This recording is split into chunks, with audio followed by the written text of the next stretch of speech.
Hello, very happy to see you on my channel this morning, and in this video we give you a piece of breaking news. So ridiculous, Meghan fights with Omid Scobie as Inaccurate and Anodyne, but why isn't she suing? Meghan has woken up to the fact that this book had backfired spectacularly on her and Harry, so now desperately trying to do damage control.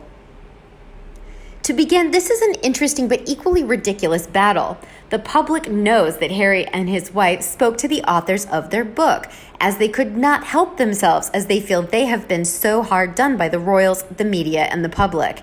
It sure took long enough to distance Meghan from the book, so when it looks like it might cause her harm, she now decides to denounce it, and we have a fight.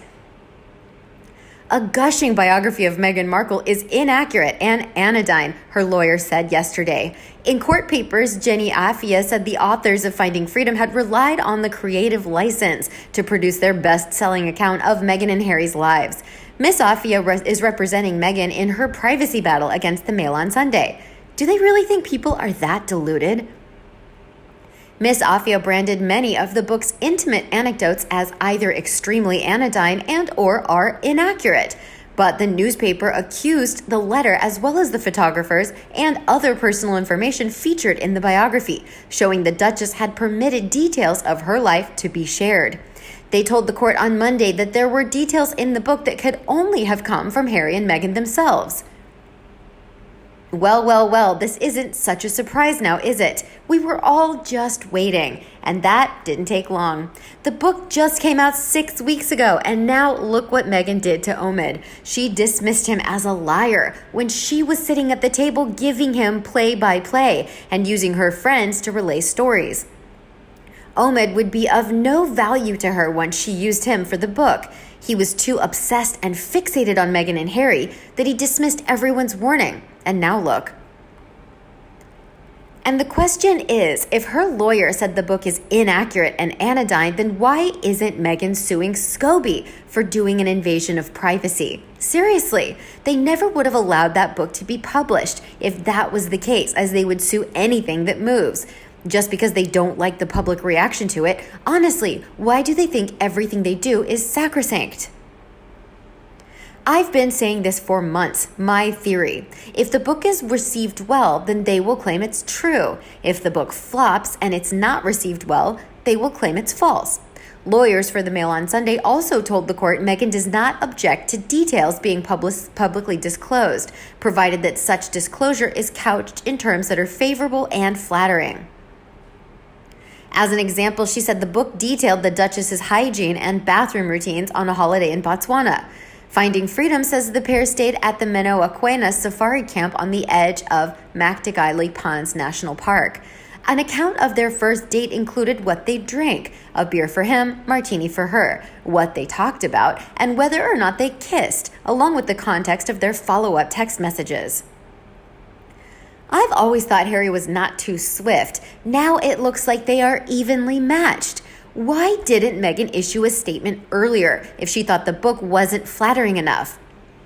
Second question, why did Omid Scobie tweet and then quickly delete early on that Meghan's letter to her father was written with the intent to make it public? They also have Scobie on camera on Good Morning America's interview. He admitted Meghan wrote the letter with the public and press in mind, knowing it would go public to clear her name. Now Omid is acting like he never said that. And more ridiculous, the use of the word anodyne doesn't even make sense in this case. Just because the material is inaccurate and anodyne doesn't mean that Meghan didn't feed it to the authors of the book. Notice how she waited until the book was somewhat of a commercial success before denying the details. She wanted to get her cut out of the profits and test the waters of public opinion before the denials began. We could have predicted that. The lawsuits and the book are nothing more than a media blitz. So it's actually about countering the negative press that they provided a lot of details and are trying to demonstrate they didn't. And because it now suits her, she will throw the authors under the bus when previously it was not a problem. I really hope she and Scobie chap and other co-author have to disclose all their emails and texts to each other now that she claims she did not have a hand in that book. Not only me, but many online experts also discuss them. An expert tweeted, "I had to look up the word anodyne. It means bland or not likely to cause offense or disagreement." So if her lawyers don't have a problem with the book, why is she so quick all of a sudden to denounce it as made up and inaccurate? Something isn't adding up here. Another tweeted, "She trapped herself in this lawsuit by making earlier claims that the book has her blessing," or something to that effect. And the lawsuit is about her letter to her father and how aggrieved she is that her deepest emotions have been exposed to the world, blah, blah, blah, even though it's all in the book. Another replied and explained, "Of course, we all know how stressful lawsuits can be. Apparently, neither Harry nor Meghan realized that stress is bad for their physical looks. Both of them look like they have puffy faces. Harry looks like his soul got crushed, while Meghan changed her face via cosmetic procedures so many times. People have a hard time believing she's the same person every time she pops up. Both of them are nearing 40 but look 50 in the face." A third added, "So why isn't she suing the authors of the book then? Now, when convenient, suddenly the biography is inaccurate. Meghan Markle should stick to principles and not just complain about media reporting when she doesn't like what they write. They had time to react to Finding Freedom and didn't say a thing, even though it put Harry's family in a bad light." Meanwhile, also related to the lawsuit, Meghan Markle ordered to hand over 6 months' worth of private WhatsApp messages. Before her case against the Mail on Sunday goes to trial, the Duchess will have to submit photos, FaceTime logs, and WhatsApp messages from a 6-month period in 2019. On Monday, a London court set the date for the Duchess's lawsuit against the Mail on Sunday as January 11th, meaning the case won't begin for another 4 months. Meghan is suing the newspaper's parent company, ANL, for copyright infringement and invasion of privacy after the Mail printed portions of a letter she'd written to her father, Thomas Markle.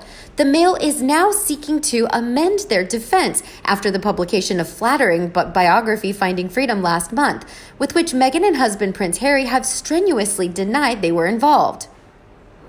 Presiding Judge Master Francesca Kay has reserved her judgment on the Mail's application for the modified defense. However, she has ruled that Meghan must submit photos, FaceTime logs, and WhatsApp messages from a 6-month period dating from February 10, 2019. It's another blow for Meghan after it was recently revealed she'd sacked her lawyer, high-profile barrister David Sherburne, who represented Johnny Depp in his defamation case against The Sun. In May, she was ordered to pay £67,000 in legal costs to the Mail during their first pretrial argument. Meghan is reportedly expected to give evidence in person rather than via video link when the trial finally begins in January next year. And some fans on the Daily Mail continue to slam Meghan. One wrote, "Will she hand back the money she made from the book if it is lies? So conscious of her image, can't see her letting the tome go to publication without her approval. Now she is redacting on the contents it contains. Big, big trouble ahead for this couple. Watch the drama unfold." Another agreed and said, "So it was all fake, but they didn't bother to mention that when the book was selling like hotcakes. Everyone is disposable in her world. After she's benefited from her association with someone and milked it for all it's worth, they get Markled." Samantha Markle scores again. Samantha was on spot regarding Megs and wasn't believed. Megs just proved her right day after day. And the last one wrote, "Christ, these two are absolutely deadbeat losers, as what have they accomplished yet, except, of course, the deal for so-called documentaries, which is going to be bloody interesting. I can't believe a reputable attorney would take her so-called case. The fees the lawyer make is substantial, I'm sure, but don't worry, they will be out for making themselves laughingstocks in front of judges and their peers. She has to say it's inaccurate because it proves she was willing to share private details of her life if it suits her. The book could well mean she loses her case. After all, she hasn't challenged anything it said and hasn't sued Omid." How about you? What do you think about this news? Let's discuss them in the comment section, and you can leave your view below. Don't forget to like and share my video if you found it useful, and remember to subscribe to the Sussex Daily News Channel version 2 to get more news in the future. Now have a nice day. We'll see you in the next video.